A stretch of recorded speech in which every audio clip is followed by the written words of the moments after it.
Hello, good evening, welcome to another episode of Easy8's Online Painting Club. My name is Danny, and it is good to be back in the studio.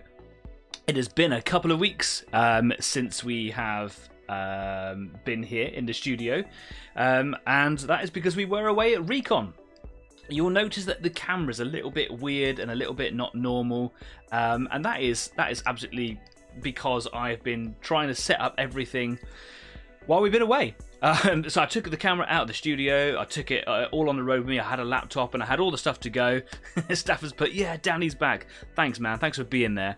Yeah, I had to take everything away with me on the road to make sure that everything was, well, you know, I could do a show while I was up there.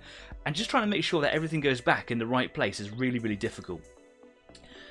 Because I was on the road, I had to kind of make adjustments and things, not just here in the camera, but with the audio, with all the visual cues and everything like that. And in my headset right now, my voice is very, very loud.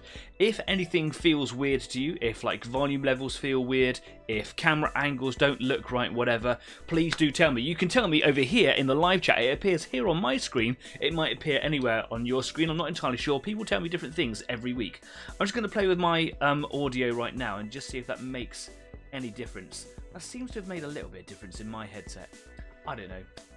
Maybe it's just been a while since I've heard my own voice through the headset.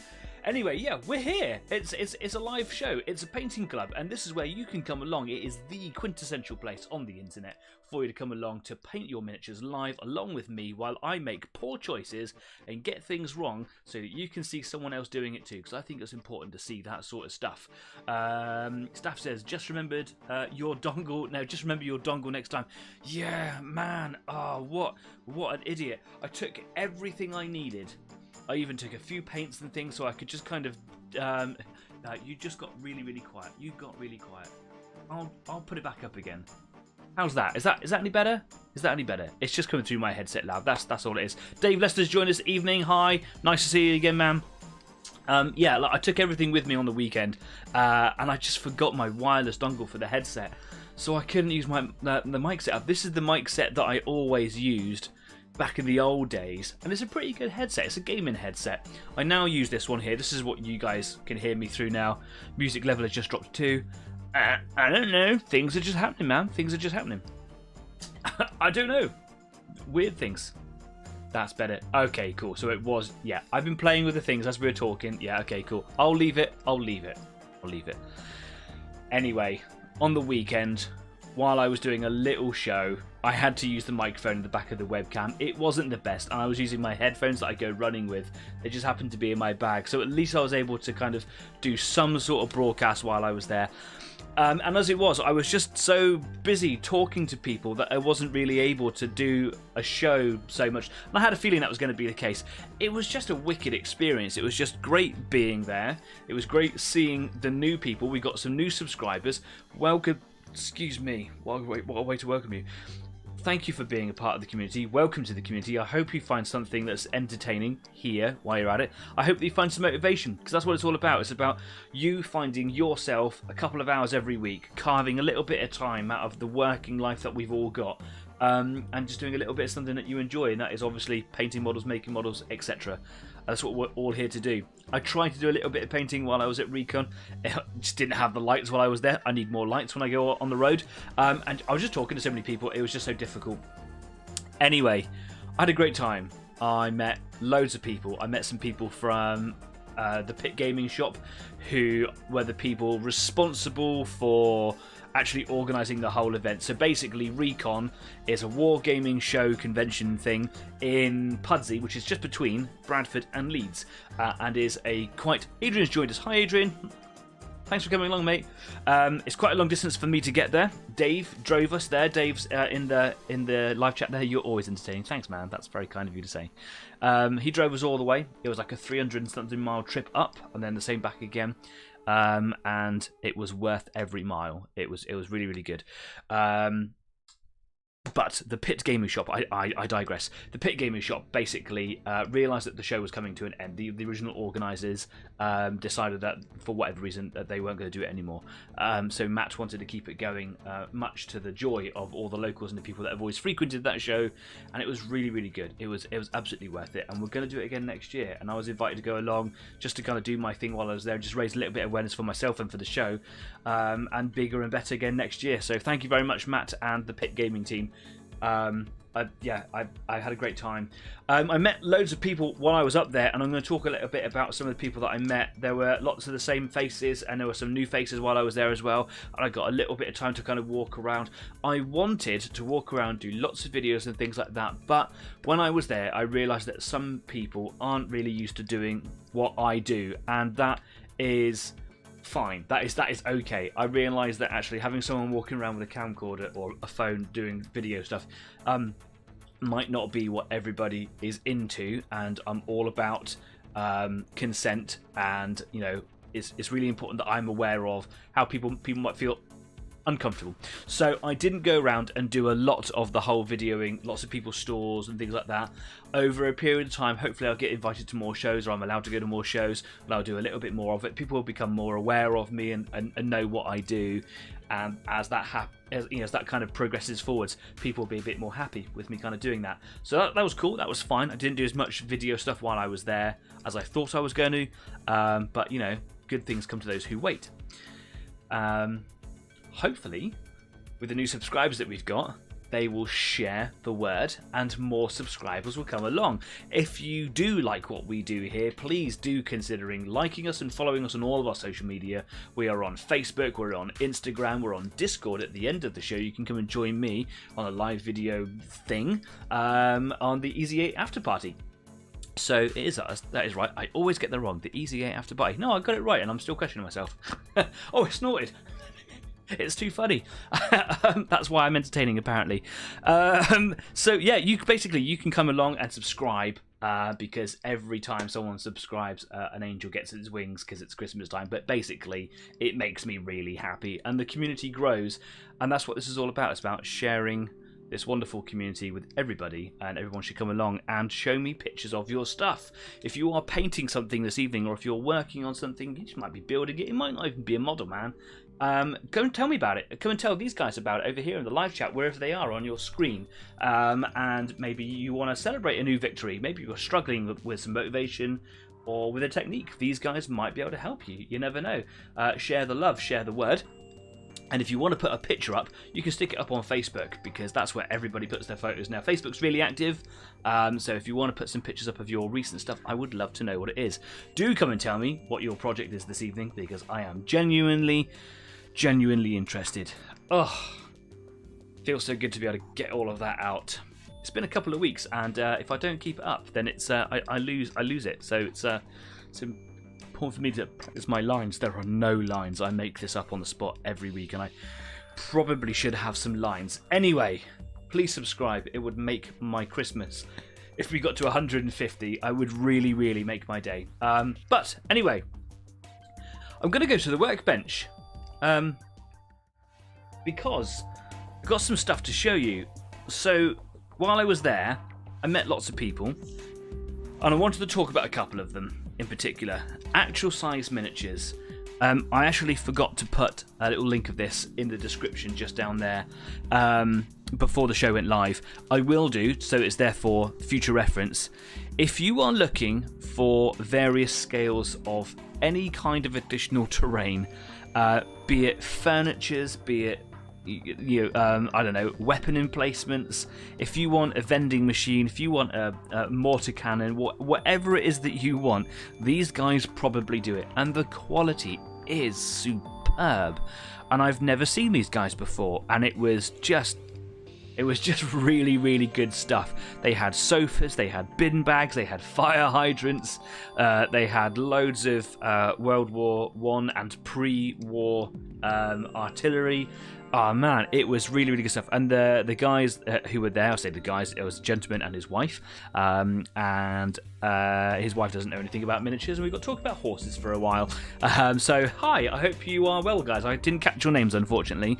But the gentleman said that he will do down to 15mm. At the moment, he only goes to 20, but he will do 15 for you. He just hasn't got much experience in it. And I think was therefore concerned about the quality that things might come out in. But he will do basically anything from 20mm up to 1/35th. And it's just incredible stuff. Has an eBay shop, and you should definitely go check it out. I'm going to hold it here so that you can see it, just in case I'm stupid and I forget to put it in the dialogue downstairs. So there you go. Actual size miniatures on eBay. Please go and check these guys out because they make phenomenal stuff. Really, really good quality. Anyway, cool. I also wanted to have a quick shout out to Void Scar Miniatures. Void Scar Miniatures, if you are watching this, I really, really wanted to get over to your stand despite you being 3 yards away down the side. I just got so busy and into what it was that I was doing, and I did have time to come and see you, and I didn't, and I wholly apologise for my behaviour. The next opportunity, the next show I go to, whether I'm at a table or walking around, I promise you I will come and talk to you. I had so much stuff that I wanted to talk to you about. You had some really exciting stuff on your stand. One of my guys came over to you and was talking to you about the miniature range that you are making, and I really want to hear all about it. So, Void Scar Miniatures, maybe if anyone out there knows Void Scar Miniatures or like tags them or whatever, tag them in this video. I want them to see this. Void Scar Miniatures, your stuff looked awesome, and I'm so sorry I didn't get to talk to you. I will reach out and we will have a conversation because I'm really excited about that. While I was away, I'm not leaving the chair, I'm just rolling. I'm breaking the rules. I went and bought a thing. I bought the rule book for Water Tanker. I was making cheat sheets and all sorts. I've been using cheat sheets for ages, and my guys were, as soon as I put this on the table, because we were running this as a game at the show, and as soon as I popped it on the table, they were like, oh, it's so good to actually have a physical book to flick through. We've got it on digital things all on our phones, etc., but actually having the physical book is so cool. And I forget the stand who I bought this from. I think it was Sheppy Models. Who I bought this from. Literally, we set up, they were right in front of me, and he went, oh, are you running Water Tanker? I was like, yeah. And he just waved the book in my face and went, we've got the rules. I was like, save that for me, and I bought it from him there and then for £23.40. Thank you very much. I'm sure it was Sheppy Models. Honestly, so much happened. If I should have been like writing everything down in a notebook, the things that occurred, I'm just not remembering half of it. It was a great time. Anyway, Water Tanker rulebook, I got it. You should get it. It's a great fun game.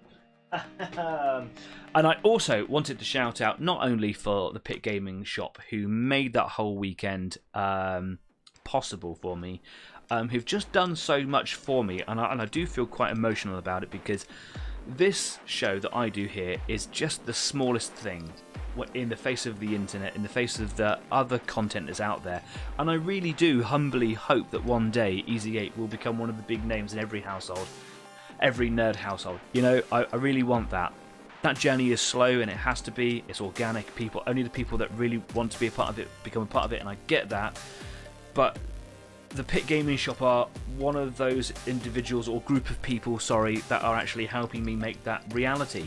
And if it's not for little invitations and things to go along to these shows and for the connection that we have made, half of what we've done so far wouldn't be possible. So a really big thank you to Matt and his team, who are just stunningly ambitious.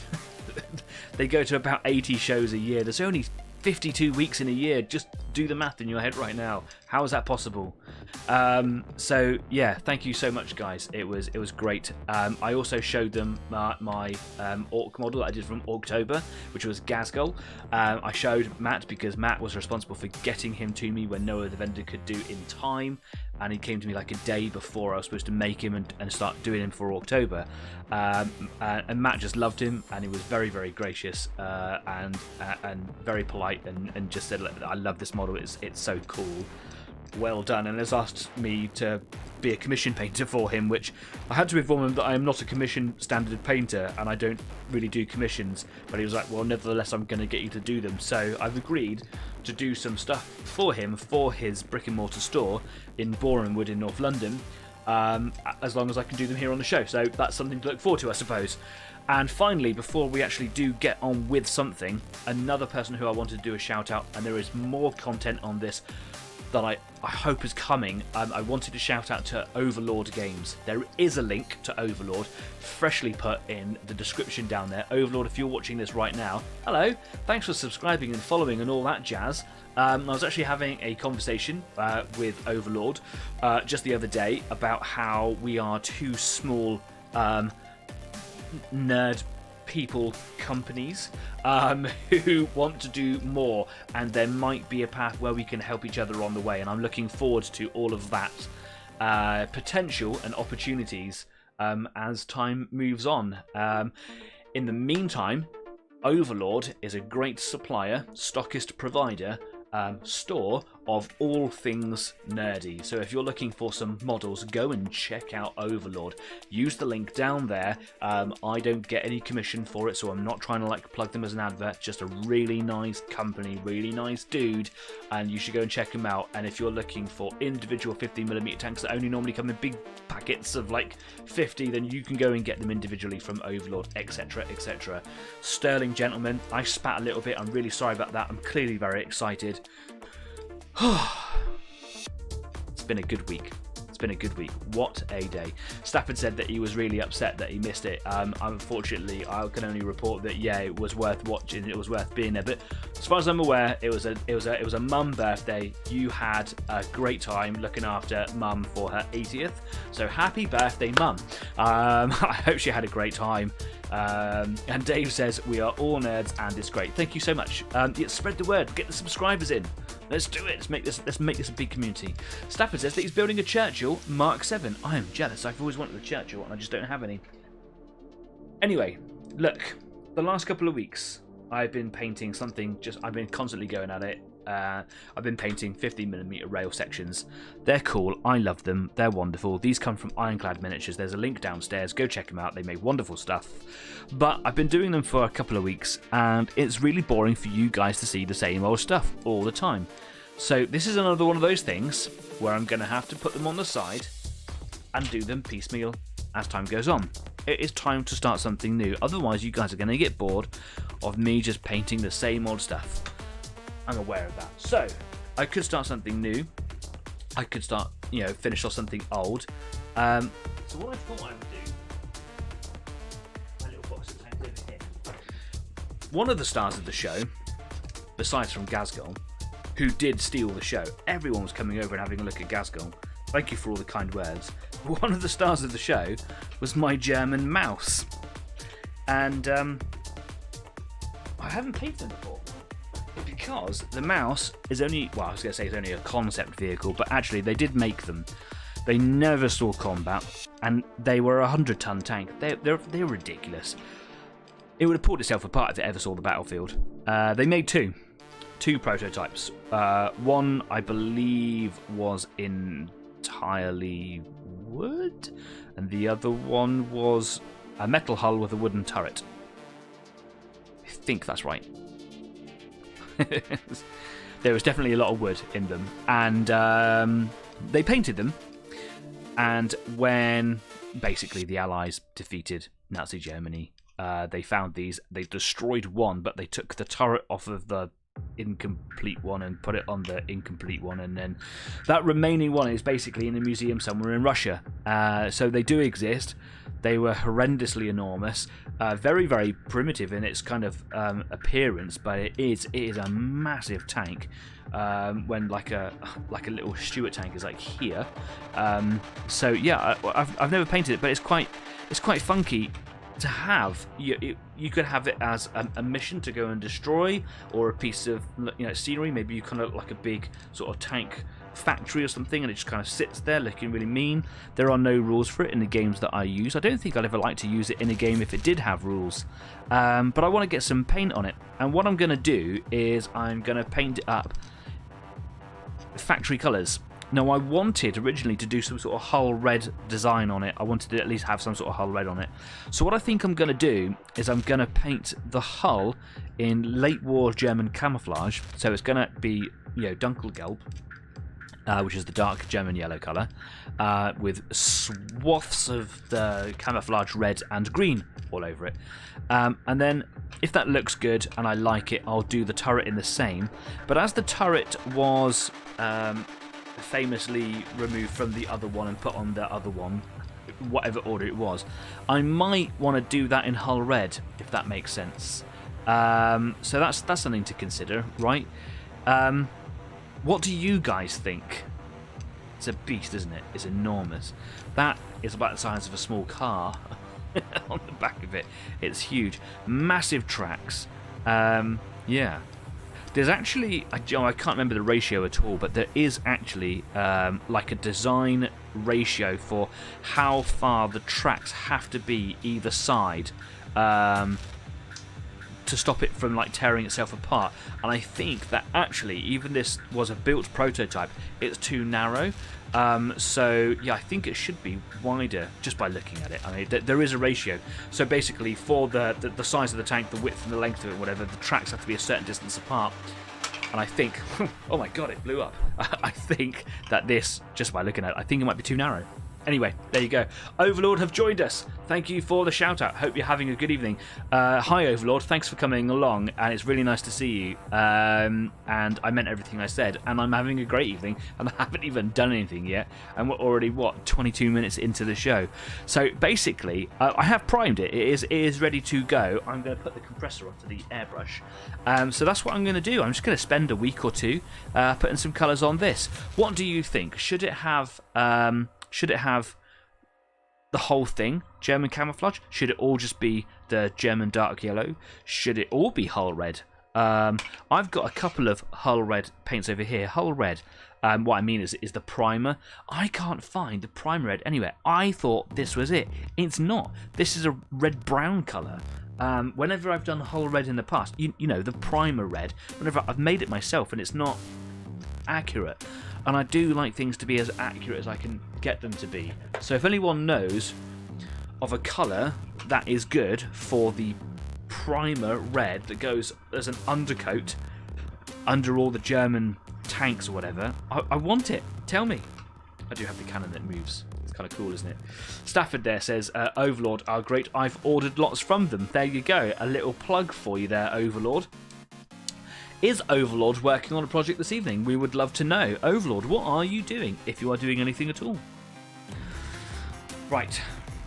I'm just gonna do it. I'm just gonna paint it. I've got loads of colours in a drawer. Okay. So I've got a modulation set. This is for doing big tanks, really, because you've got 6 different colours in it. I've spoken about these before. It's a beautiful set of paints, and it's for doing like artificial rendering. You can see here on the picture, it goes darker, brighter, darker, and it's got 6 shades in there of the same hue at different brightnesses. That's not the right word, but you know what I mean. Luminosity? I'm sure that's it. And I'm just going to pick one, and I'm going to paint that Dunkelgelb. Base or highlight. The smaller you go, the lighter. We spoke about that before, haven't we? So, these are definitely going to need a good old waz.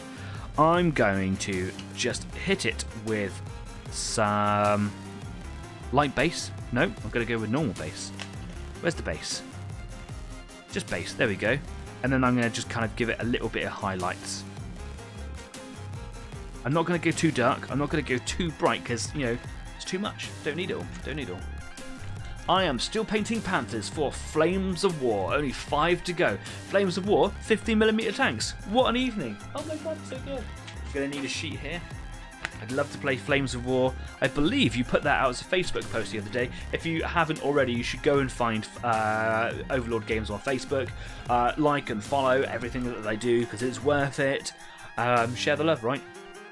Yeah, you were putting a thing up there the other day. He's put it up there, waz it. He got there in time today. Yeah, I think Overlord put up a post the other day that says, you know, what games would you like to play that you don't? And Flames of War is one of them, and I have the stuff to do it. I just don't have any troops. Anyway, let's give this a waz on the Easy 8 Wazomatic. I've not used these paints for a while, so they do need a really good stir. I did see, while I was at Recon, a load of little BBs that you could put in the paint pots, and I just didn't pick them up because I was just so busy running around all over the place doing things. Now, I did get a message before the show from some viewers saying that they were struggling to try and log in to the live chat. Now, obviously, some people are in the live chat. If you are watching this live right now and you can't get into the live chat, restart your browser. It might help. Shut down the internet. Restart the internet. Not at the internet thing, just on your computer. Just close it down, start again, and it might do the job. If not, don't know what the problem is, and I'm really sorry. Okay. Dunkel Gale Base by AK Interactive. Lovely paints. I love them. Love them. Okay. I'm not gonna...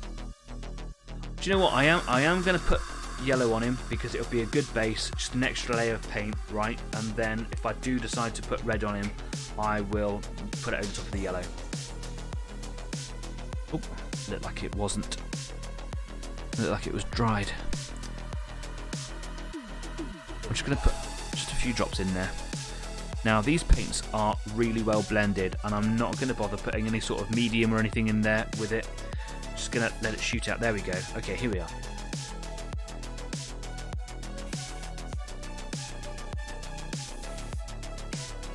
Now, as always, I'm just going to put the thinnest layer on, just like a dusty layer.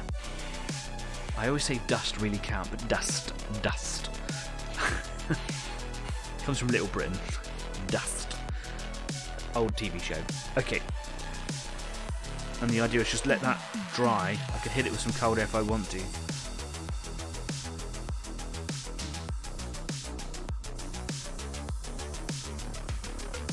But let that dry, and it will just allow future layers to go over it and dry much better, more evenly. I've already gone probably a bit too heavy there.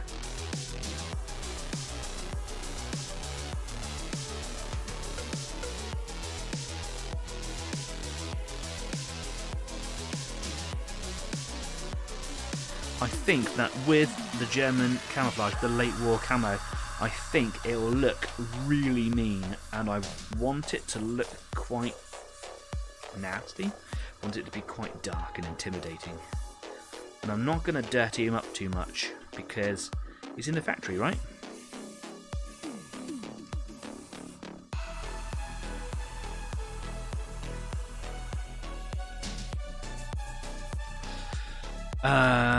Grey or white primer? I put...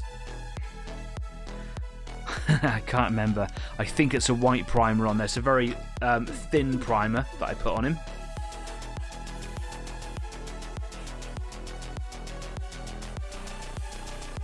But the primer colour that I was talking about, if that's what you're referring to, is the red factory undercoat that they used to use. Maybe they still use it. I could buy modulation sets with it, but I don't want to buy a modulation set. Some people like doing like dioramas of tanks in factories or just being made and stuff. I've seen some wonderful dioramas, like tank crews like working, building and making a tank in a factory, but I don't want to do that really. Oh, I've run out of paint. Anybody? Dust. Someone gets it. Overlord put, do you have a rules book for Flames of War? If not, I can send you a few of the A5 mini rulebooks. Do you know what? I would really appreciate that. That would be really kind. I do have a digital copy of it, but as was proven over the weekend, having a physical copy of the rules, despite having read them in digital format, was really handy. So yeah, do you know what? At the end of the show, perhaps we can have a quick chat or whatever over on Discord, and we can arrange that, and obviously I will pay for that. That's very kind, thank you. You can have as much dust as you like. 0 points. Anybody new? Dust? No? Okay, can have as much dust as you like.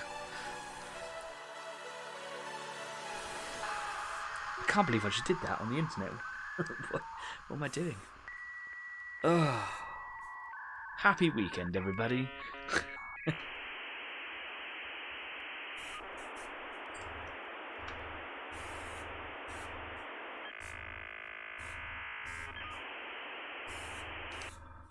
It's a really nice colour, this. He says, trying to get away from the impressions of Little Britain.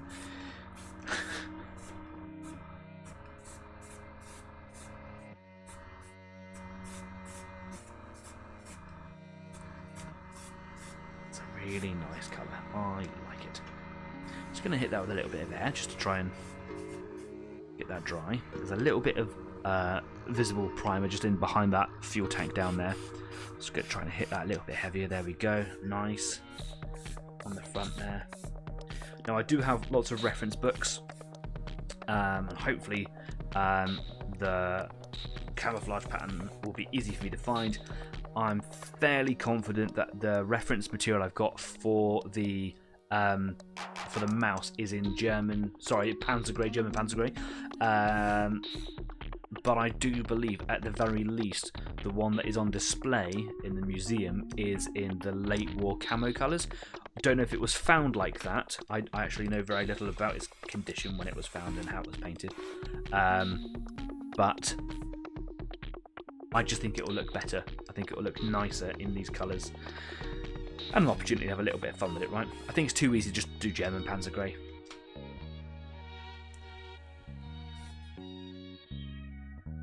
See that Steve Jenkins has joined us. Dust! There's another one. What is up, my Hebrews and Shebrews? Yeah, indeed, what is up? Inspiration has struck and now my mouse is out on my paint bench. You've got the larger scale one, haven't you? You've got a 1/35 or a 28mm one? Is that correct?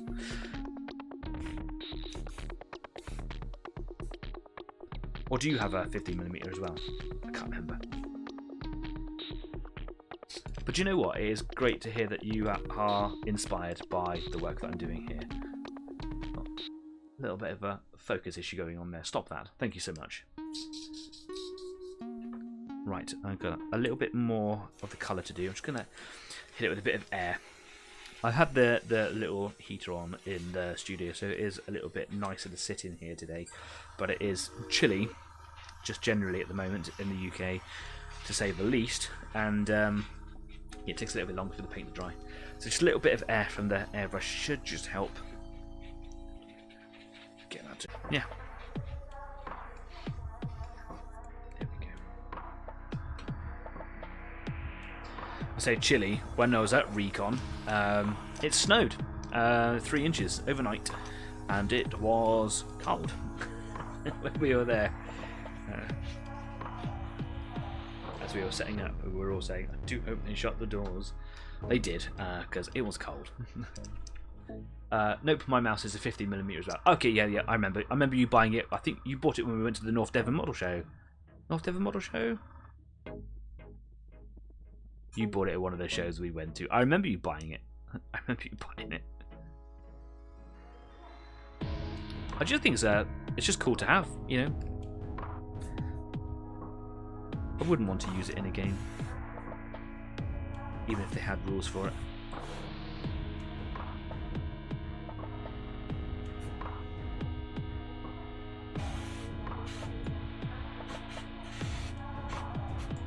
It's just one of those silly ideas that I think that Hitler had in the later stages of the war, along with a lot of his other concepts. And like the rat, for example, was just bonkers. It was just a target waiting to be bombed, you know.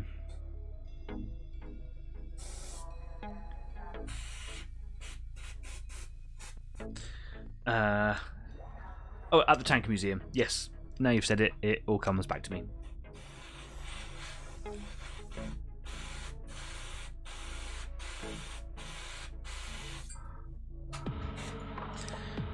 Overlord says lots of 15mm lovers in the chat. By the sounds of it, yeah, there actually is. And that's one of the reasons why I want to play Flames of War, because I play Water Tanker a lot. It was a game that I heard Colin Farrant from Charlie Foxtrot Models one day was just talking about it, and he just sold it to me. Basically, he was just, it's such a great game, I had such a great laugh, you could just kind of pick it up and have fun with your friends over a beer, and I was like, this sounds like the game that I want to play, and I had to go with it, and me and my friends have not put it down since, because it is just that. You could just pick it up once you learn the rules, which is really easy to do. You could just pick it up really quickly, and it's just hilarious fun. And you can just have fun with a beer and just talk rubbish while you do it, of which I do a lot. I don't know if that's become obvious yet. And but I thought the more that we played it, and the more tanks that we were getting, I thought we could only really play with a couple of tanks each, or maybe even one each, if there's a lot of you playing, because otherwise you just don't get much screen time, you know. So how do we change that up? I thought, well, let's play another game in the same scale. I didn't want to go and play or collect for another scale in the same theme, because it's just so much terrain that you've got to have, and so much stuff. For every game that you have, you've got to have all the stuff to go with it, and it just becomes a nightmare to store. It also becomes expensive. So the idea with playing 15mm tanks was that I could just put it all in a box or two and it just be done, and it's kind of getting out of hand, the amount of stuff that we're buying. I would like to be able to use more of it, so let's play more games. Now, I didn't start playing Water Tank, it was actually Tanks, which I believe is just the Tanks version of, just like the armour version of Flames of War.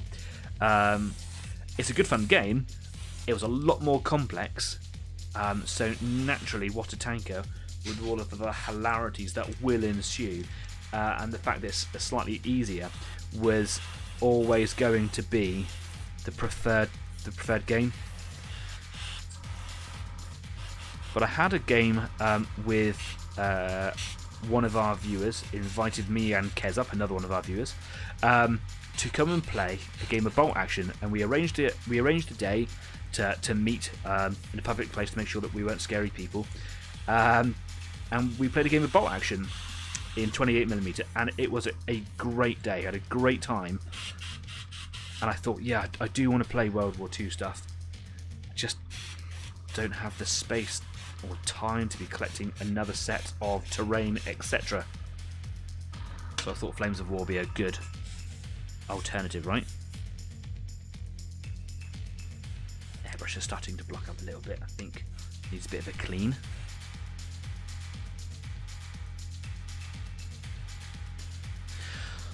So what do we think? Do we think that I should paint the turret yellow, or should I do like a whole red feature on it as well? Like I said, I'm going to paint it yellow for now. I can always go over with a red colour later.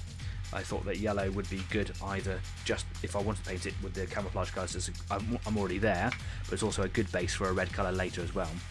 What do you guys think?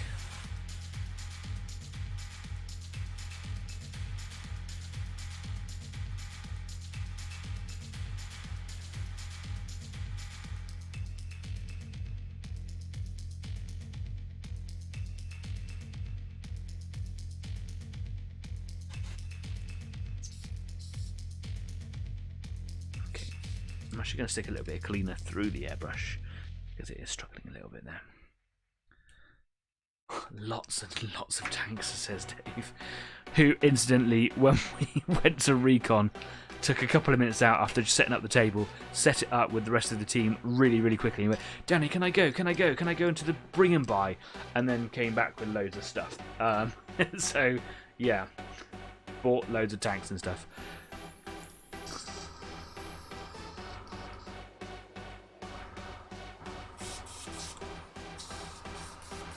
There's a bit of a blockage. That paint just dries quite quickly, and if you don't keep on top of it in your airbrush, it seems to just kind of gum up a little bit, which in some ways is a good thing, because at least you know that the paint's good quality and it dries quick. But yeah, just stay on top of it, right? It's kind of gummed up inside the nozzle protector. Just gonna see if I can just jimmy that out. There we are. It's a bit gross. I'll just run a little bit of water through there as well.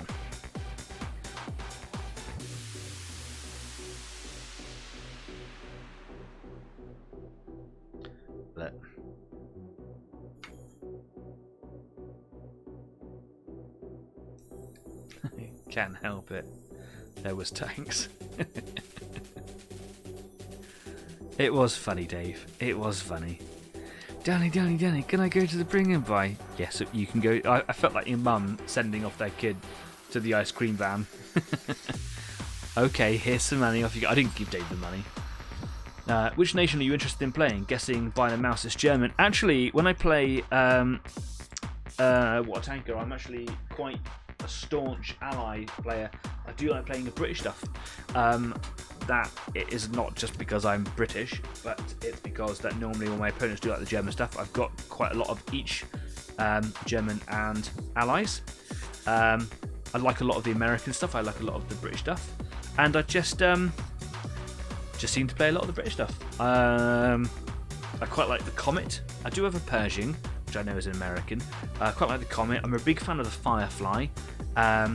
I like the Chaffee. I like the Stuarts. Yeah, I just like them all basically. I'd like to get a couple of Churchills. I do have a Churchill. Is it right beside me here somewhere? Nope. I did paint them a little while ago. Big fixed casemate howitzer thingy. Don't have rules for them in What a Tanker. I've just got a couple. I picked them up from the Pit Gaming Shop. Yeah, funds. Hey Dave, what did you get? Man with a tank problem right there. Yep. Stafford has a lot of German stuff. Sherman, 2 M10s, and a King Tiger. Yeah, there you go. It was a good day out, wasn't it? It was a good day out. Okay.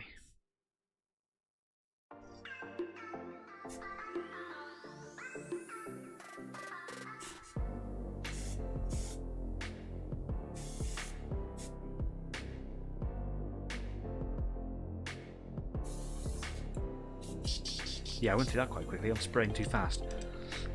Calm down. You gotta think of your blood pressure.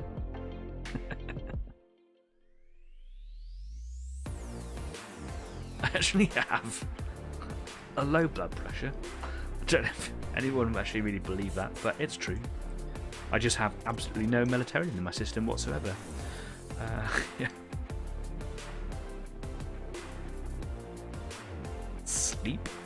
What is this mystical thing you speak of? Now I'm spraying the underneath of the turret. I know that you're not really going to see it, but if it spins off the edge and you can see underneath, it might, be a thing. So yeah, I'm painting underneath. But I'm not going to go crazy with the camouflage or anything. I'm just going to paint it the dark yellow, and then it's not white, right? That's kind of my idea there.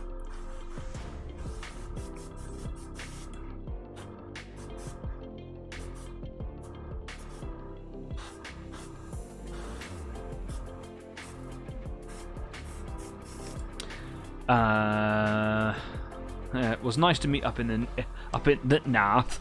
Shame I couldn't come on the Saturday. Man, do you know what? It was just really nice seeing you, and I really enjoyed the drink that we had in the pub. That was different. Thanks for coming all the way out to come and just spend an hour or two with us. I hope you didn't get in too much trouble with the missus.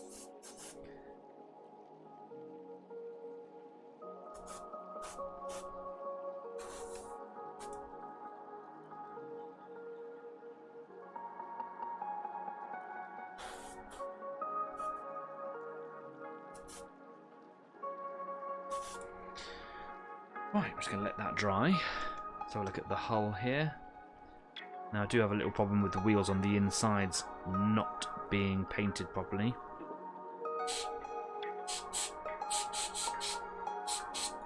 Okay, that's doing it. It's just a bit awkward, a bit clumsy. So Adrian, if your mouse is not constructed, consider that it's quite difficult to get on the inside and paint the insides of the wheels. You may not be bothered by that. But it is quite noticeable, so maybe paint it before you make it.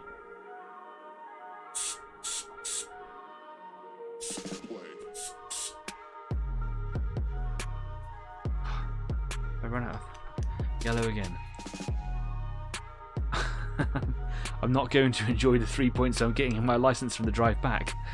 Dude, I'm so sorry about that.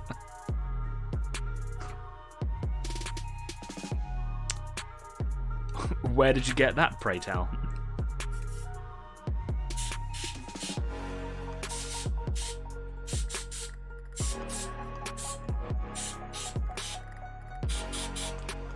Well, do you know what? I hope it was worth 3 points coming to see me. Thank you so much. It was great to see you again.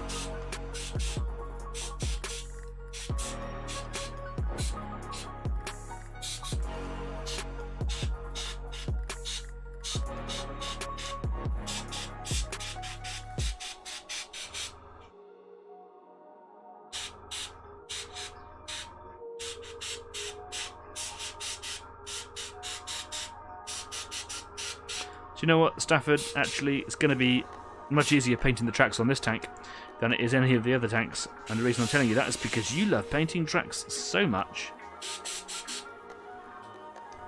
I am going to paint them very quickly with the yellow, just again as a base. And I'm probably going to do these black because... well, it's the factory, right? I normally do them like the charred brown colour. But I will probably do them black. Because they're in a factory. Right, just a couple more drops of this colour so that I can finish off the cannon on the turret and just that last little bit of the track there. Steve, they're saying it wasn't worth the 3 points on the license to come and see me. Sorry, pal. Like, really sorry.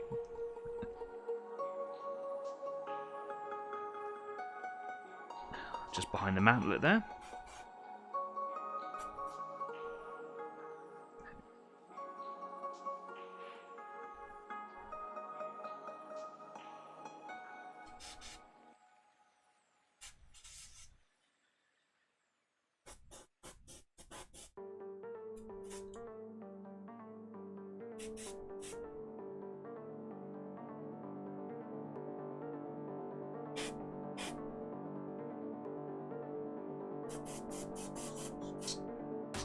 And I've just run out. Excellent. Good timing. Right, let's put a cap on that.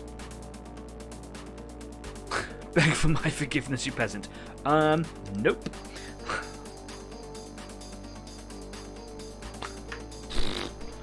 Can't help you with that one, I'm afraid.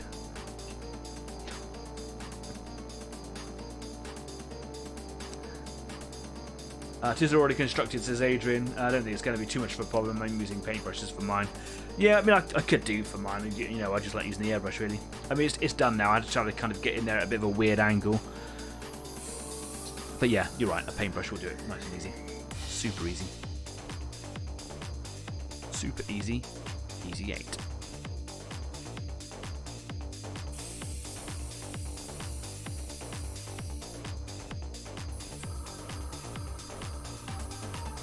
I've overfilled my hopper with water, and there's a blockage in the airbrush that's not letting it pass. There we go.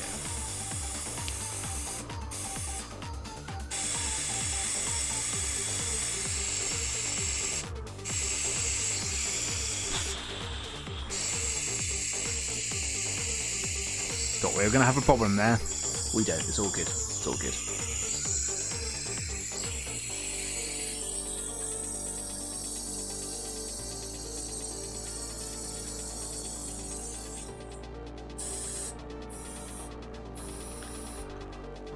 I've just got a message from Jeff, my dad, who's normally in the live chat, who is watching today, just is unable to join the live chat for some reason.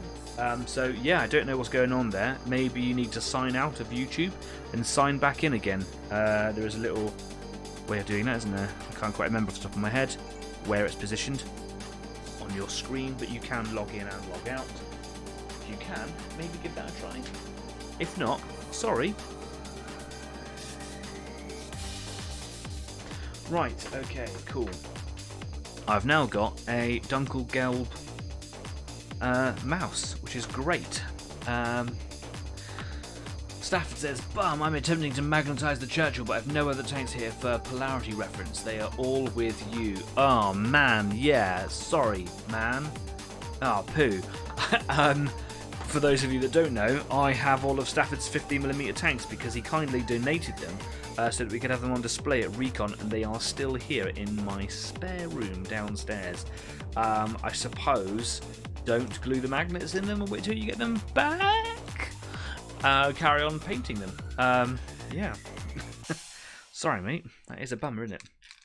Right, so I would like to do, I think if I do a dark base, what I'm going to do with that is I'm going to do the underside of it. If I went into the shadow, it's too dark, really. You can see there that it's not even in the yellow range, it's a brown, right? So I'm not going to use that at all, but if I use the dark base, you can see that there is quite a difference in the two colours there. And that will make a nice shadow reference. If I just kind of gently apply it, I can be quite liberal with it underneath, then it just kind of gives the impression of false shadow. And I can also do it in a few areas on the tank itself, on the top. And then I can go for the lighter versions. I'm not going to go crazy light, but I'm going to go, so that was the original colour. I can go slightly lighter, a bit lighter. I can go right to bright white. But I'll probably use this one, and then maybe a little bit of that one. You know, less is more. Less is more. Because most of it's going to be covered up by the camouflage, right? Yeah. Making sure that everyone is okay on the chats. Different chats coming in. Okie dokie. Going to give this a really good shake up. This is the Dunkelgelb dark base. Dunkelgelb meaning dark yellow, so this is dark yellow dark base. All about that base. Acid base. Smack around the face. Doing it again. Being weird. Good old shake time. You know, staff, this is a chat. This is your chance. You should be getting us in there. Because it's coming up. Oh, here it goes. Let's give that a really good mix up. It's been ages and ages since it has been used. Ages.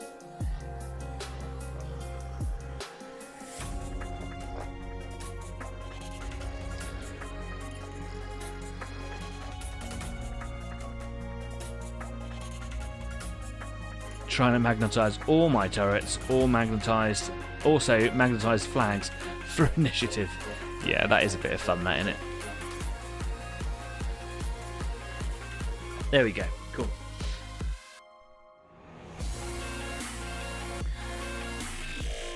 So what I'm going to do, so I'm just going to hit that with a little bit of air, just to dry off that thicker bit I just put on there when I was doing the tracks and the interior wheel bits.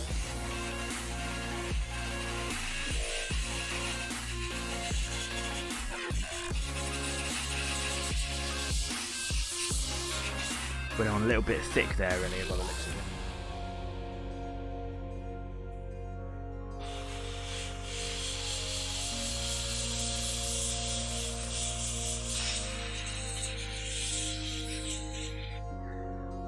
Okay. Ooh. Oh my goodness. Oh. Look at that.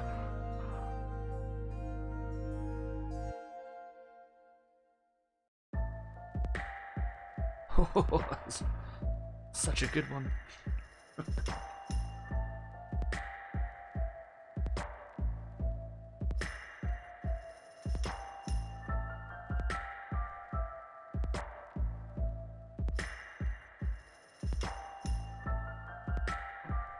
Here we go.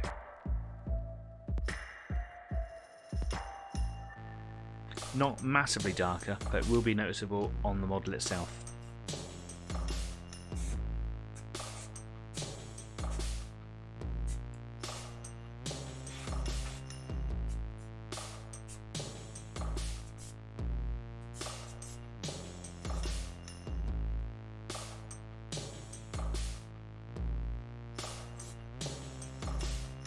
Doing the wheels and the bottom edges of the side.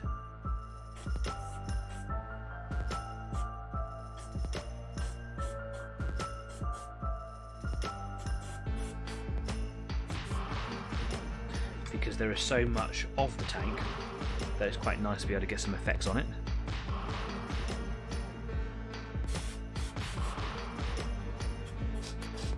Yep, gonna need more of that. Going through it quite quickly. I should have probably mixed some thinner or something in there, but I didn't.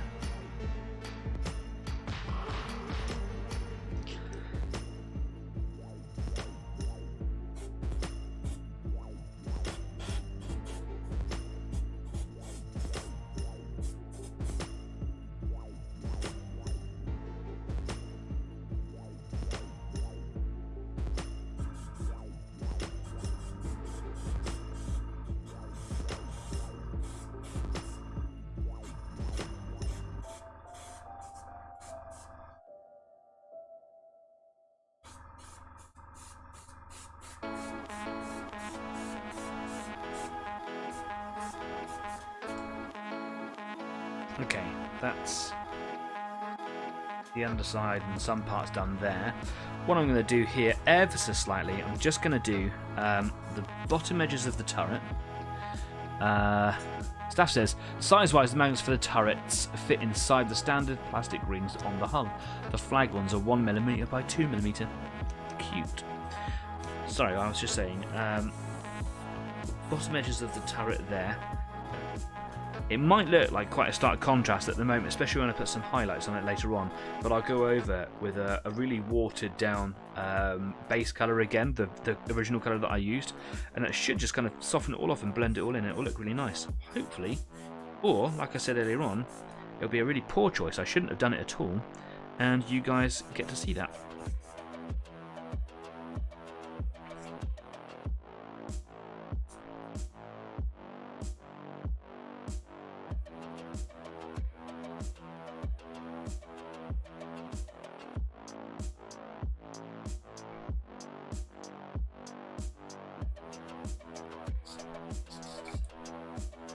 Just a couple more drops in there.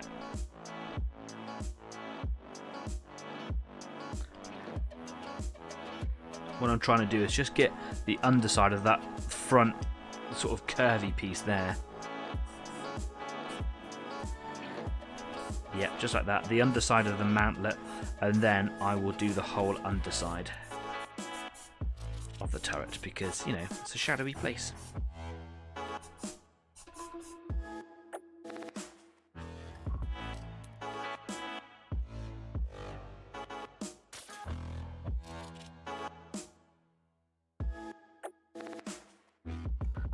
Does look quite cool. Now I'm just going to do the underside of the cannon, hopefully without it moving around too much. I will just use this pair of tweezers here just to hold it in place while I do this. There we go, cool. Now I don't know what to do with it. Hold it by this piece here, move it over there, lovely. Okay, back to the hull. So I've done the sides. Nice. It would be nice if I could just get the sides of the fuel tank, but just the undersides there.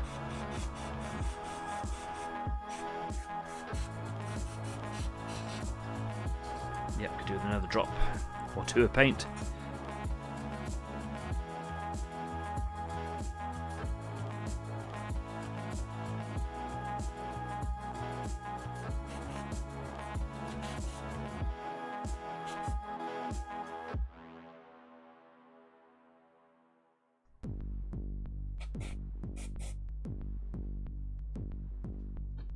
Whoopsie. What I will also do is get a little bit of shadow just in behind the fuel tank here, in between the hull there. A bit of fake reference for shadow, there we go. I like to do a little bit around the turret wheel. You're never going to see it, but I just like to do it, I don't know why. And I like to put a little bit in the engine grills. Especially with such a large tank, it's quite nice to have that sort of visual difference. And there's lots of areas in here, like shields, I suppose, little mini mantlet features. Somewhere for the shadow to be. There's also some more grills and things here.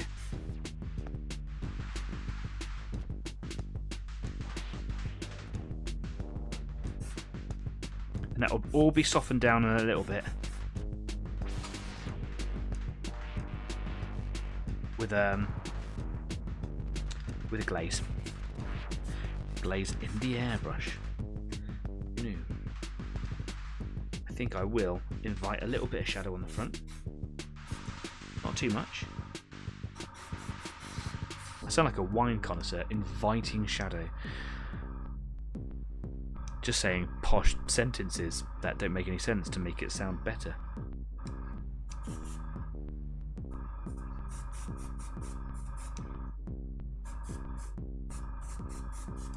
There we go, cool.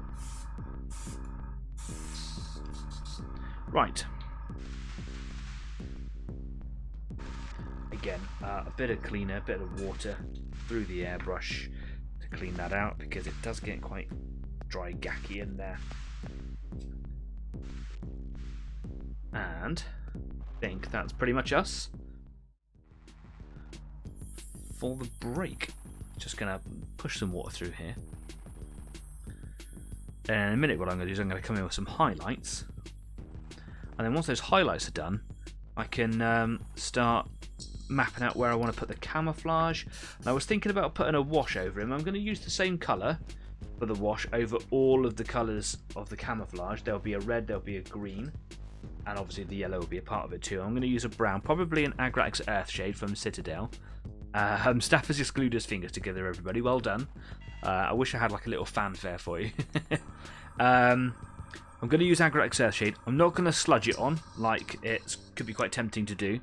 I'm going to put it on quite sparingly. I want it to pick out the details. Now you'll notice that on a model like on this particular tank that there isn't a lot of detail. It's big slab face bits of armour with a few things and panels or whatever on there.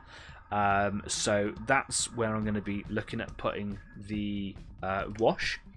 I will put a couple of layers of varnish on it before I start doing that, so it's easier to move it around and recover it if I need to. And hopefully it will just enhance those details. It's not about filtering the colour on the tank. And yeah, maybe at that point I'll decide whether I want to do red on the turret or not. Do let me know what you think would look better. Whole red, like a primer red thing on there, or shall I do the whole thing in German camouflage? I do want to do the dot camouflage over it, so once the red and the green goes on, I'm going to do the little yellow dots all over it. I think that'll look quite nice. That'll need to really take my time with that. And the tracks, of course, can be black, and I can do all of that today. I can't do all of that today. Shut up, Danny. Yeah, and I've got some books down here, which I'm going to find in the intermission, so that we can kind of look at the camouflage references. Anyway, 10-minute break. You should definitely go and change your paint water. I haven't even touched mine yet. It's still here. I'm going to go and grab myself a grown-up juice, because apparently it's the weekend. I'll see you in 10. Bye-bye.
welcome back from the break. I went and got myself a grown-up juice, and it took me ages to pour because I did the thing where all the foam comes up. But anyway, it's here, and so are you, and so am I. Cheers, and happy weekend.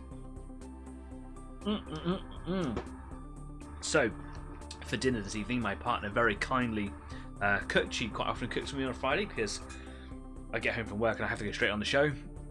And she didn't know what a vindaloo was, and bought one. And we don't normally eat vindaloos. I like a jalfrezi. It's nice and hot, but not too hot. I didn't realise that vindaloo was one of the hottest, and it was an experience. I was expecting me to be hiccuping a lot and having a poorly upset stomach, like I have done in the past. But actually, I'm feeling okay today. Feeling good. It's alright, and it was really yummy. It was good.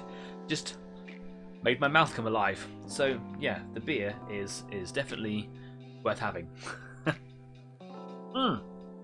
Anyway, I'm here talking to people on my phone because I'm having problems getting into the live chat. I don't know why that is. It's never really happened before.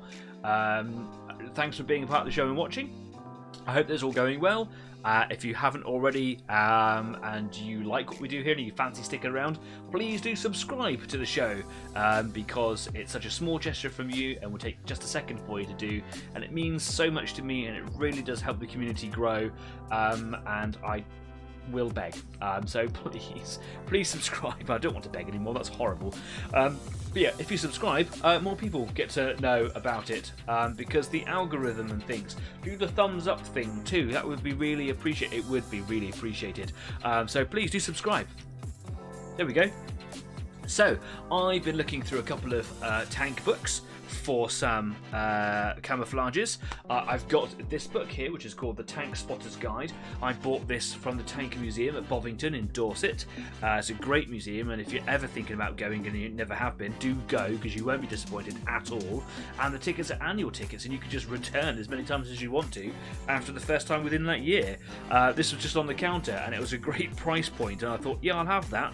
They did well out of me, didn't they? The mouse doesn't appear in there, but there is lots of good German camouflage stuff. I'll show you in a second. And then the other book I've got, I found in a bookshop. It was just kind of sat there on the shelf going, pick me. This does have a picture of the mouse, and it's got some interesting camouflage designs on it. Very different from what I had in my head. Anyway, I've been talking to some of the people that can't log in today. Jeff Lacey, who is my dad, hi dad, has put a picture of someone's 135th mouse in here, which I will, if I don't do it, maybe he can do it. Jeff, you could do this now, is attach that as a link to the EZ8 Facebook thing so that everyone can see it, because it's a really interesting design. It uses the colours of the German camouflage scheme, so the dark red, the dark green, and the dark yellow, but in very straight, linear, well, it's chevrons, and I've never seen it before, and it's just all sorts of gritty, and it looks really mean, and that's what I'm hoping will look like on this one here. It doesn't appear to have the yellow dots on there, but it doesn't lose anything from it. It's a really, really good take on the German camouflage. Anyway, cool, brilliant. Making sure that I saw everything on there. Anyway, what I'm going to do now, take you to the workbench to show you these books that I've got here. So, where are we? Let's go to the workbench. Lost me buttons. Stafford says, lager, the only thing that can kill a vindaloo. Yeah. Oh, Adrian said it first. Of course, lager is the only thing that can kill a vindaloo. D-lister, yeah. Jenkins has got to go. Fare thee well, my friends, for the tiny tank. 'Tis time for mine tea. Thanks for coming along, Steve. Really appreciate you coming along, mate. And I'm sorry about the speeding ticket. If it was a speeding ticket, I assume it was a speeding ticket. Yeah. So the first book I have is the German Tanks of World War II. This is the one with a picture of the mouse in it, which I'll get to in just a second. This one here, the Tank Spotter's Guide, is a really useful book. They're all artist drawings, but despite that they're not actual photographs, it has some really nice camouflage designs in there, and it talks a little bit about each of the tanks that's kind of on every page. I just got some specs in there if you're into that sort of stuff. I am. I don't know why, I really like it, but you'll find that the pictures, despite being artists' impressions, are actually really good reference pictures, and have got some really nice concepts for camouflage. For example, here's a Sherman with whitewash on it, Yeah, really interesting. Here's an Easy 8, Easy 8 with loads of stowage and bits on the sides, but the camouflage on there again is quite different and unique. I like it. You can tell that it's an Easy 8 because it's got the different suspension down the sides. That is the popular suspension that we all seem to recognise, and that is the Easy 8. There you go, cool. It also says Easy 8 up there. That's one way I recognise it. So here is some of the designs of the late war German camouflage. I don't know why I lost that word. And I did a 135th Panther, which is downstairs because I took it with me to Recon. Is largely what I based my original design on. Again, it doesn't have the spots all over it, and actually the use of green and red is quite little compared to yellow. They're just kind of lines all over it. Christoulis has joined us. I heard lager. What do I miss? You missed a lot of lager. Well, I'm not actually drinking lager. I'm actually drinking ale. But yeah, cheers. Happy weekend, Christoulis. Thanks for joining us. Nice to see your name in the live chat again. Yeah, just like to have a grown-up juice. You know, it's the weekend, isn't it? Here's a different concept on the German camouflage. Another Panther using very sort of straight lines, which I wonder how that worked, because I thought the idea of camouflage was, you know, natural looking lines that break up the hard edges, but maybe it's just about having lots of different colours, random sort of patterns or whatever. I quite like that. It's nice clear number on the side there too. And then we're getting into the Panzer Grey there, which is what I think a lot of late war stuff would have been. Cheers, as Christoulis, because obviously, you know, the Eastern Front. It goes on. There's some cool stuff for a Sherman. It's a Firefly. Green cigarette. I like that. It's a good name. You can tell it's a Firefly because that barrel just keeps on going, doesn't it? Anyway, there is no mouse in here. Oops, I just knocked everything on the table. Some really cool designs for the honey. I've got a 135th build in those colours actually going in there. Nice Pershing. Late war. Lots of winter stuff all over it. It goes on and on and on, and it gets into much more modern stuff. And it goes all the way up to Abrams. Cool, right? But no mouse. But in the German Tanks of World War II book, this one, obviously it's all about German tanks. It's all about German tanks of World War II. And it's got everything that you could possibly imagine. If I go to page 204,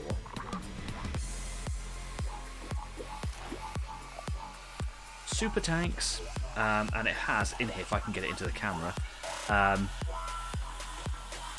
the Panzer 7 lower, the Porsche Type 205 Panzer Achmals, the E50, the E100, Stafford would know the E100, the Geschützwagen Tiger für 17 cm Kanone, I was doing so well, wasn't I? 72 SF Griller, 72 being 72. And then the Land Cruiser or Land Cruiser P1000 Ratter. That is the Rat. Now, I'm going to nip forwards to the Rat because it is a heck of a thing that I'm not even sure it's going to fit on the page. It's obscene, isn't it? Come on. Behave yourself. Yeah. It says here, the Land Cruiser P1000 Ratter, a totally impractical prestige project, probably just showing off some sort of might. Yeah. There was also a development to go on from that called the P1500 Monster, which at that point it's just going to pull itself apart, right? Anyway, here is the mouse in those very interesting colours. So quite a light yellow colour with lots of those wiggly lines all over it. And here is the E50, and that has the sort of that flecktarn camouflage that I was thinking about in there. It's got a mixture of the dot colours all over it. I think that's more dots then I'm hoping that it's coming up on the camera where it's actually quite dark, isn't it? It's got more dots on it that I think that I would like to paint on there. And then the E100 has just got green squiggles all over it. Some really interesting camouflage designs. I think I'm going to stay away from those. I'm going to go more traditional sort of colour usage and maybe about 50% less dots. Not because I don't want to paint them, just because I think it's going to look quite distracting on quite a small miniature. So yeah, interesting concepts. None of the camouflage in there that I was thinking about doing. I'm going to stay more with what the panther was in this book here. So if I was to go back to this one, see if I can find it nice and quickly. Here we go. So more like this, but more coverage of it. Probably somewhere between that and that. So not the straight lines of this one, just kind of the coverage of the colours, really. That's what I'm thinking. Yeah, so all in all, a bit of a waste of time, me going to look at the the reference material, but it is interesting to see. And here is my tank now with its render on it. It has some darker bits, it has some lighter bits on there. Hopefully that shows up on the camera quite nicely. Doesn't seem to be doing very well on my screen. Come into focus, please. There we go. Should be able to see a little bit of shadow at the bottom edges of those plates, basically. Darker underneath, lighter on the top. And now I'm going to do a little bit of highlighting on it. So very simply, just on some of the edges and some of the corners, just going to hit it with a little bit of the lighter yellow colour and on the end of the barrel, just to kind of bring your eye to it. And then I'm going to go overall over the whole top of it, not underneath, there's no point, with a glazed version of the original yellow, just to kind of soften down those transitions between the three. There'll be three colours on there. So before I do that, let's get that put away. Let's go to the light base, because I've used the base, I've used the dark base, now it's light base. Gonna give that a shake. Have you managed to unglue your hand staff? Well, he won't be able to type, will he? Just give that a really good old shake. Shake, shake, shake. And then I'm going to stick it on the Easy 8 Wazomatic. Let's give it a good old mix, because like all the others, it hasn't been used for a really long time.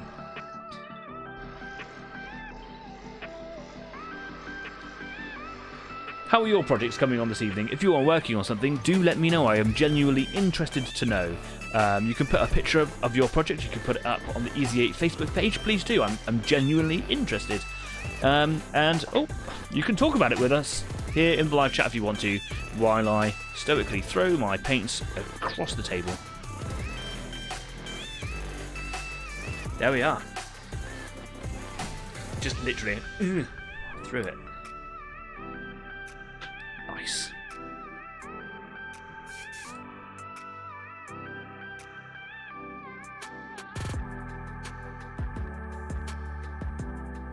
This one's running a little bit freer. I think it's going to be a little less claggy than the other two colours that I was using.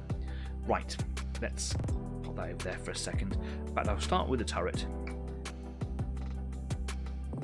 Okay, so I'm just going to go across the top edge there ever so slightly.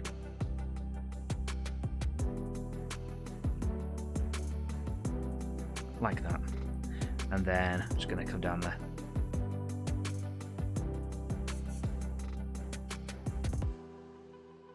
Like that.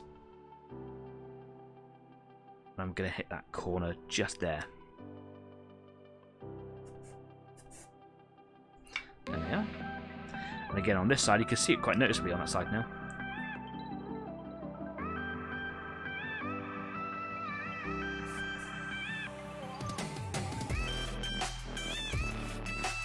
Oh, went a bit too far there, but that's okay, because I'm coming back to it later anyway. And a little bit on the back, just a little. Oh, and again went too far, never mind. I'm going to, just on the front of the cannon.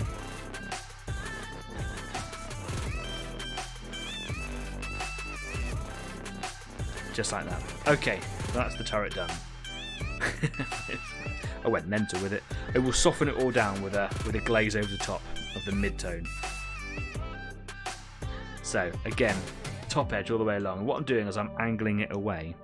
So if I did it like this and I went all the way down it, I could get loads of overspray. But by hitting it at this angle and trying to aim for this edge, it should be much easier to control.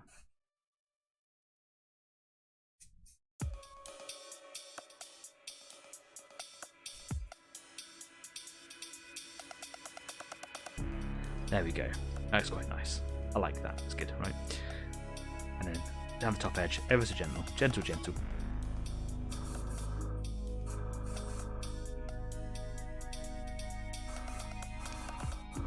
I'm going to do more at the front than I am at the back, because I always like the back end of the tanks to be a little less, I don't know, brighter. It's just a personal thing. It's just the way I do my tanks. And again, just a little bit on the corner edges there. Again, it's just something I do. It's not something that you should go and do.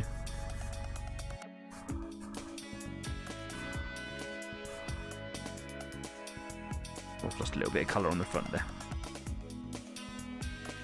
I'll paint that in with a brush later.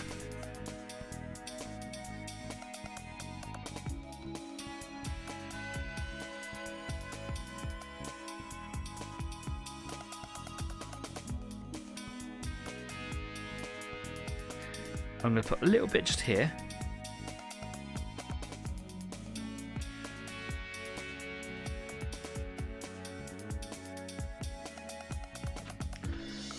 And then maybe just a little bit across the top of the fuel tank there. There we go. That was it.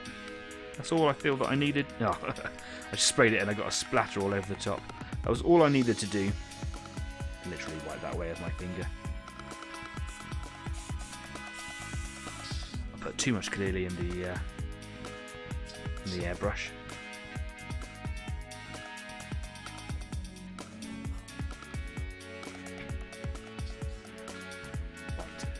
Going to clean out the airbrush, because what I'm going to do now is do that glaze. And I've got a special product for it which I haven't used for ages.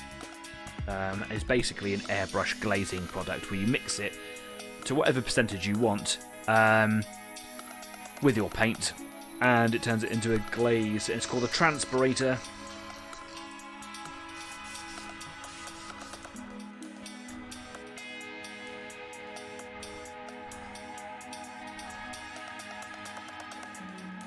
Oh no, Stafford can't even type us back, says Christoulas. Well, some might argue it's a good thing. Right. Okie dokie, so let's get the transpirator out. Let's also go back to the middle colour that I had, which is just a Dunkelgelb base. Now, transpirator, here we go. Here we go. So this is an Ammo MIG product. It's matte. You can get gloss version as well. Transpirator, make your paints transparent. And it's got a picture of the Terminator in there. I think that's probably because transpirator sounds like Terminator, and it's in the same logo text for the Terminator. So yeah, there you go. And you basically just mix it straight into your airbrush hopper or in a little thing and then pour it in, whatever. It's got a little agitator in there, so I assume it's worth mixing it up, even though it has no pigment. It probably needs like a bit of a chemical mix-up. Yeah, so do that if you buy this product. Christoulas says, I'm trying a couple of base coats of Army Painter's Speed Paint Holy White over black primer as a base coat for some Battletech Mini to see how they turn out. Just wanted to paint something other than 40k. Yeah, do you know what? We actually got quite a few Battletech fans in the community. So if you're willing, Christoulas, it would be great to see some pictures of those. Please, if you are inclined to do so, pop pictures up on Facebook and talk about it on there, because I'm sure that you'll get quite a little bit of interest. Quite a bit of interest on there. And I love Battletech. I'm not like a Battletech fiend. I don't know all the stuff, but because some of the people in the community really enjoy it, I've learned quite a lot from those people. So yeah, I would love to see them. Stafford says, yes, I have. I may also have lost several layers of skin. I'm off to get a drink. See you in a minute. Hot water, man. Hot water will rescue you from super glue. I've got a tacky, horrible paint sticking to my workbench. Let's remove that.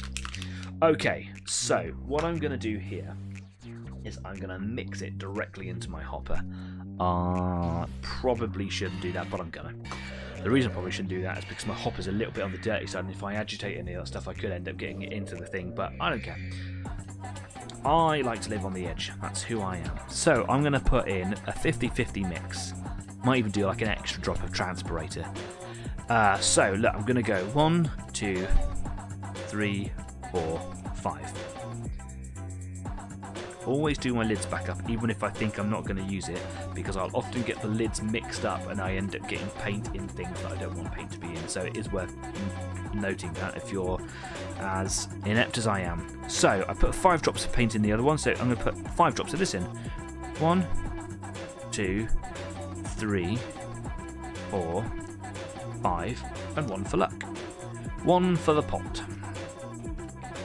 Queen's tea. There we go. Now I'm going to get my little mixie brush, which is here, and I'm going to mix it ever so gently so that I don't agitate any of the filth on the inside of my airbrush. I can see that the colour changes as the two mix, because what you saw at the top there was the white transpirator, but now it's mixed in with the Dunkelgelb. And what this is essentially doing is it's making a glaze. It's making a transparent version of that colour, which as I spray it over the top will affect the colours that I've already sprayed onto here and will soften down the transitions between them. It will lighten the darker colours, it will dull down the lighter colours and soften them all, and won't look so coarse and harsh. Should also hide some of that spatter on the last little trigger pull on the airbrush. Getting a little bit annoyed by the autofocus there, I apologise for that. Okay, here we go. I'm going to give it a little bit of a test.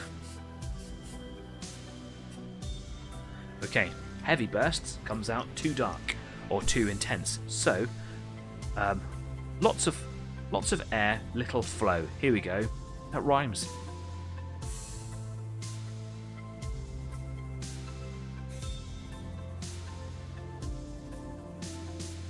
I can see one side compared to the other, it already looks really good. It has a really intense clay smell.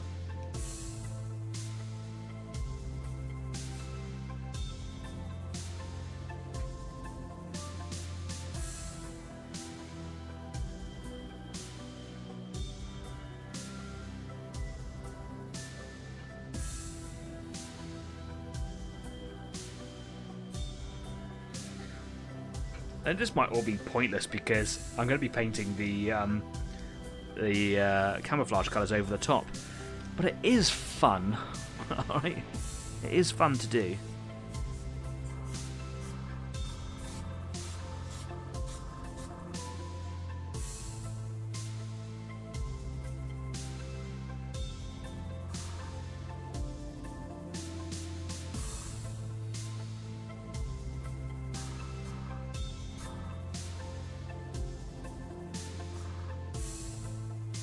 Now I'm not going to do it on the back of the tank, sorry, on the underside of the tank, because I just want it to be darker under there because it's just conducive to shadows, isn't it?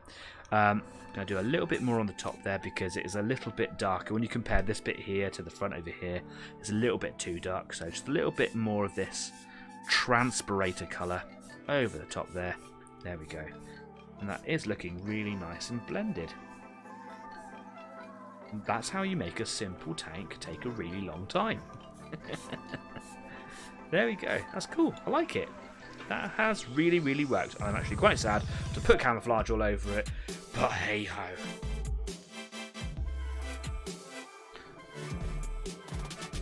Right. Let's just get the last of that out of this airbrush. Lovely. Right, that can dry for a second while I purge the airbrush, because what I'm going to do now is put a couple of layers of varnish all over it. Well, just probably one layer of varnish, just so that as I'm handling it I don't end up losing the work that I've done. And now I'm going to think about how I'm going to paint my camo over it. I could sit there and get out all the tape, which I do have, to kind of do some sort of cool patination over the top. Or I could freehand it. I could do it by brush, you know, by hand.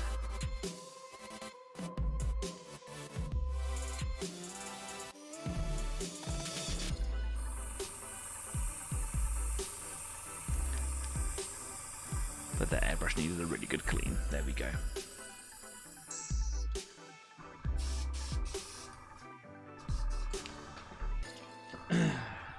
Right, I'm gonna do just a matte varnish over it for now. Give that a little bit of a shake.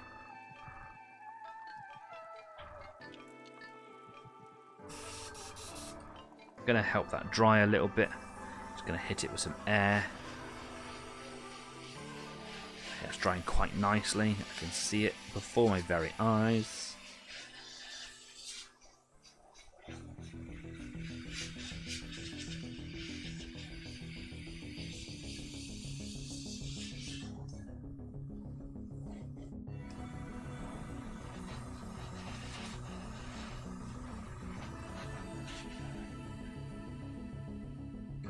And I'm just going to stick a load of matte varnish in there.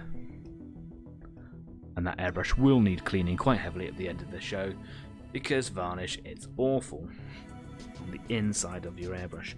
I'm going to stick in a couple of drops of thinner, because it really does help stretch the varnish out, but also it stops it from being so aggressive in the airbrush itself. When it comes to cleaning later on, this stuff is awful. It literally is resin, and it will make mincemeat out of my airbrush. So, because I've got a couple of different things in there, again, I'll just mix it. There was a little bit of water on the end of the brush as well. That's not a bad thing. Mix that up. It will go fast. Thinned down varnish seems to really go places. So here we go.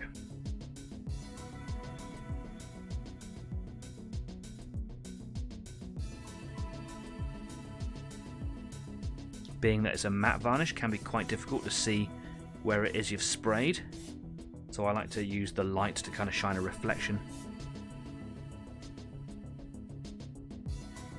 There we go. Still got quite a bit of shadow on one side of the turret. I quite like that. I'm not frightened of that at all. Any normal man would have remembered that he bought a turntable a little while ago, and therefore wouldn't have to be handling his miniatures all the time. I told you at the beginning of the show, didn't I, that I'd be getting things wrong, making poor choices and things. Well, that's what's happening. Quite a bit of build-up on the back of the tank there, so it will need some time to dry, but at least I know it's got a good, healthy covering of varnish on it. What an idiot. Okay, on the underside, not going to bother worrying about the tracks so much right now.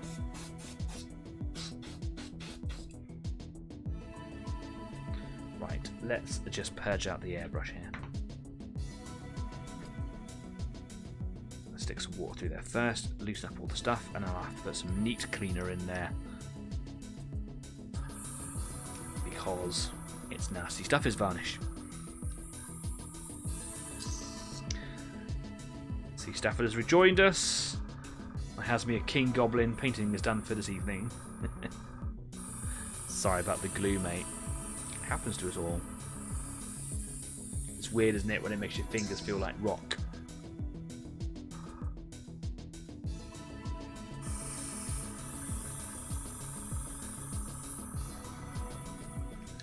Okay, a little bit of neat cleaner. Help shift any residue that might be in there. Just a couple of drops of that.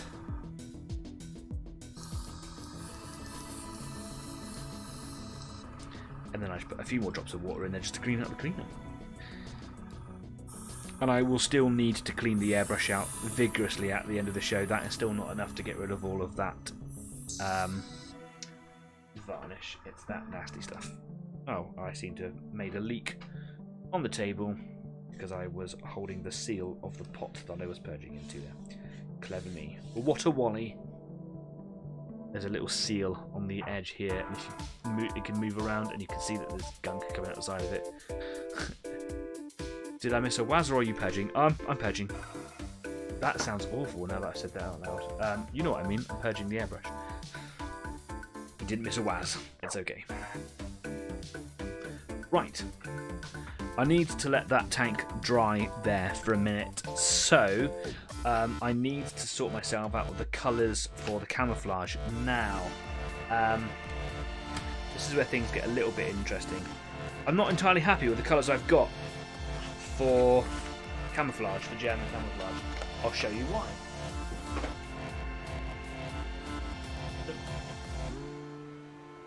Yeah, I won't show you why. I've temporarily lost my colours. Here we go. So, looks like a nice set of colours. It is a good set of colours. However, they're just too light.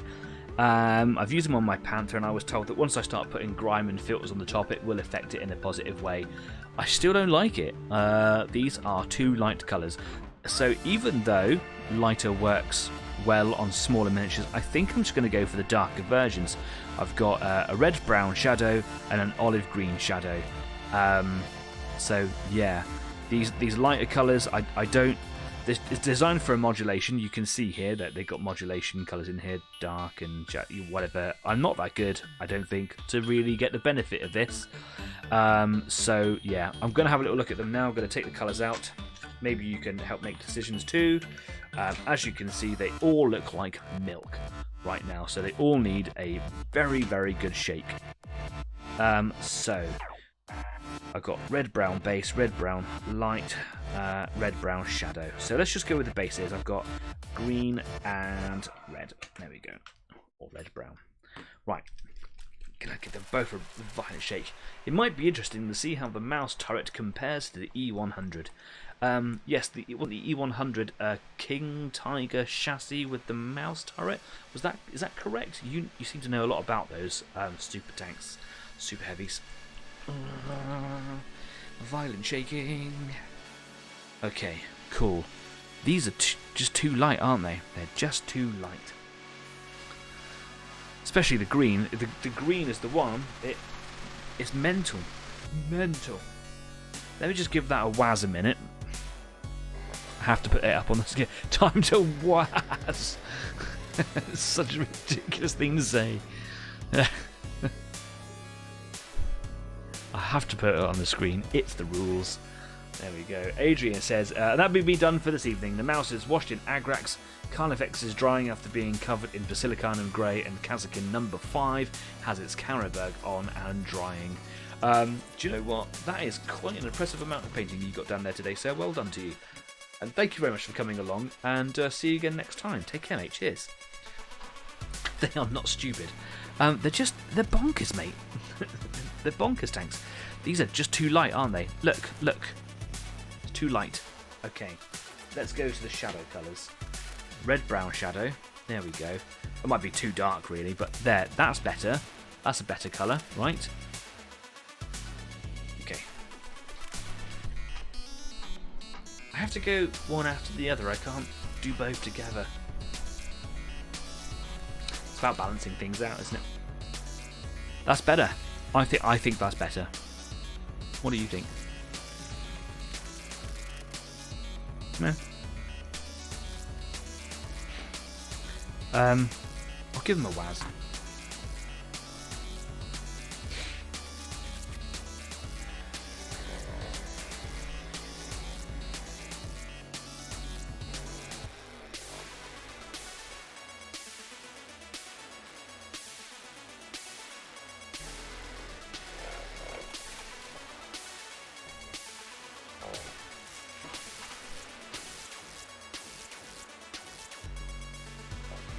My Wazomatic is dying.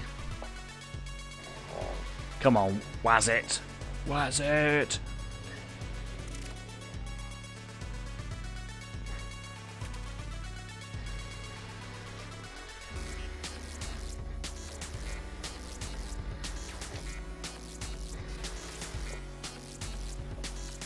Okay, these are better colours. Let's see if there's anyone talking to me in the live chat, because I do, my phone on the live chat. Nope, okay, good, that's fine. I just want to make sure that there were people that couldn't type into the live chat that were being missed out. I think these colours are better. The shadows is what it's all about. Okay, let's put these away because it's my way. Oh, drink.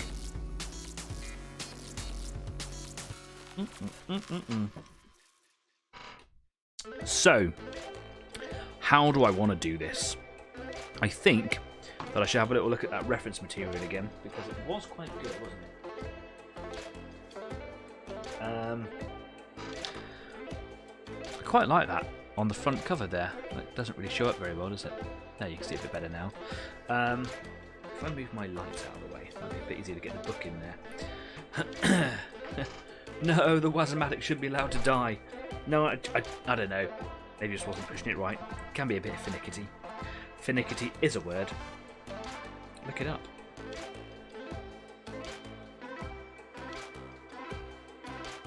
very dark pictures in here.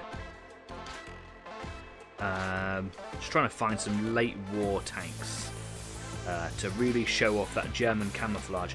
What I want to try and avoid is something like this, where it's quite sparse, even though the colours are quite bright. I quite like that. I suppose that does lend more to the lighter colours that I've got in my box there, I suppose. And I want to avoid that as well, where it looks quite messy and squiggly. I don't really like that, and I think that because I'm not a very good painter, if I tried that squiggly effect, I think it would just look like that I didn't do a very good job. So yeah, I'm going to avoid both of those. I want to have a big tank with lots of, yeah, something like that. That's an early production King Tiger. I think that looks really, really cool. But again, it's just lots of stripes that kind of just going sideways over the sides of the tank, right? About a little flick through, just a few more in here, see what else is there. I wish I could be flicking in front of the camera, but I can't. I don't have an awful lot of space there. Here's the dots being used. That is just green lines, and here's the squiggles being used again in the two different colours, which is interesting.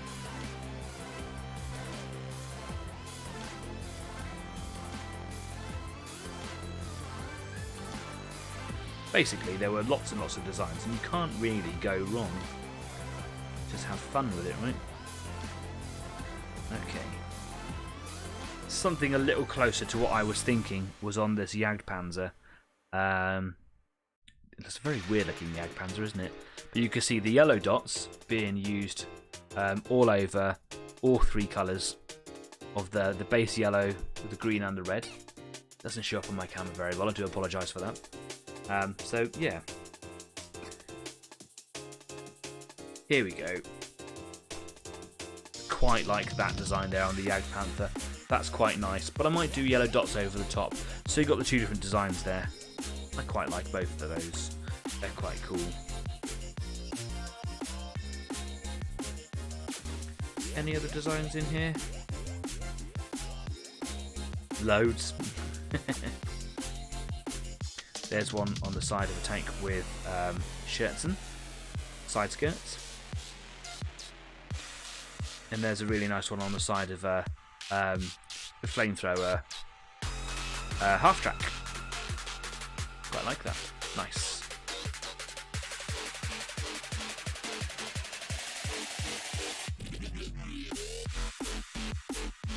Okay, I could spend ages and ages looking through all of this, but I think I just have some sort of an idea in my head of what I want to do. I'm still waiting for the varnish to dry. I went a bit crazy with the varnish. So what I'll probably do is I'll do the camouflage on next week's show, and that'll be a great place to start. I'm going to get the tracks done tonight, for sure. I'm going to wait for this to dry. Get the tracks done, and then I'll just have to neaten them up, I'm sure, because I'm going to get some overspray when I do camouflage on the next week's show. And then I can just do the Agrax Earthshade wash over the top. And then maybe pick out some yellow dots all over it as I go. That should be just a couple of weeks worth of work, right? There's a part of me that really wants to have a practice at the camouflage just on a sheet of paper, so I might try and do that as well. Just try and get some sort of irregular lines. I want to say regular, like they need to be neat and tidy, and I think I should try and do it with the airbrush. So it's just about making sure that I get the flow right, that I get the distance right, and that's what I need to practice. And just map those lines out nice and gentle, and not go bonkers with it. And there's no need to go crazy, and I think it will look really, really nice. I might try and do some sort of chevron design. So what I was looking in the book a minute ago is I saw a nice tank where it had just lines that went from the side up and over the top and down the side over here, and they just went red, green, red, green, red, green, and made sure that they had some yellow in between them as well. But it might be quite nice to kind of do like a chevron feel on them as well. And I could go one way or the other way, so I could go up that point and then down. That might be a bit tricky to do. I think it's important to do it without the turret on there, but when the turret is on there, is to try and match the turret in with what you see on there. Maybe I should have the turret on to start with, do the initial lines over it, and then take the turret off, and then I'll be left with a gap, and then match the colours in. Does that make sense? God, I get so worked up about doing camouflage because it's just so easy to mess the whole thing up, isn't it? Right, okay, so what I'm going to do now, look, we are pretty much at the end of the show as well, guys. So if there is anything that you wanted to say or do before we go anywhere, now is definitely the time to do it. I'm just going to hit this bad boy with some air just to help agitate and dry that varnish on the back here, where I went a little bit heavy in that last little bit. But varnish is not a bad thing. It's good to have varnish on there. It's drying, it's drying. So, yeah, basically, at the end of the show, I'm going to take my shirt off because it's so tight now that I'm just so fat. It's really uncomfortable, I'm not going to lie. I will put on a jumper and you guys can come and join me at the Easy 8 after party if you wish, where you can come in, join in, have a grown-up juice, talk waffle, and watch me prep for my camouflage stuff. And if I get that done quite quickly, I will continue painting some train tracks, and you can just generally come and have a chit chat with me. If Overlord games are still about, I would love to have a chat with you. So yeah, let's keep that conversation going. If not, see you soon, mate.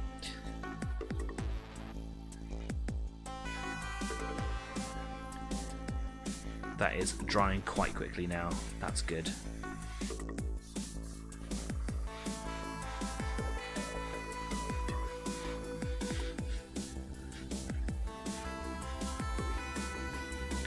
Top tip, don't go crazy with the varnish.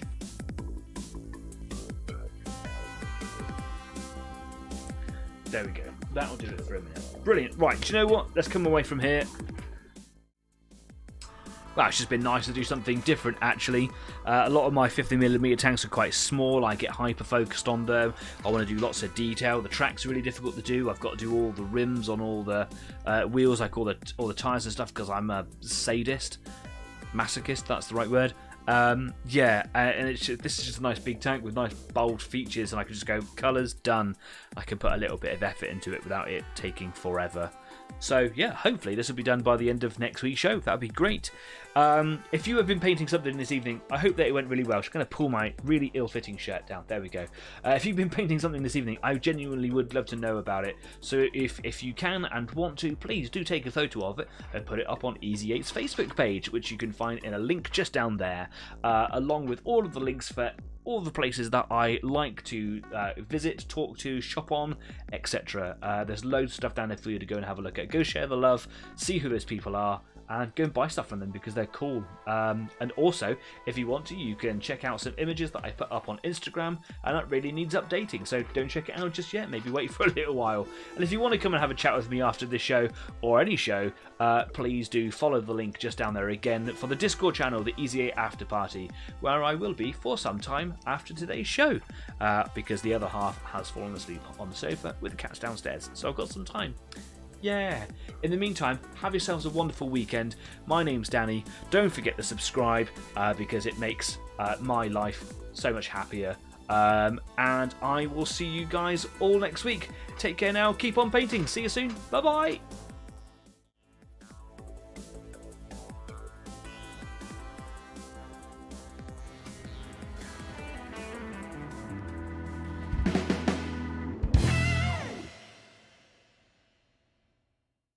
Recon was well good though, wasn't it?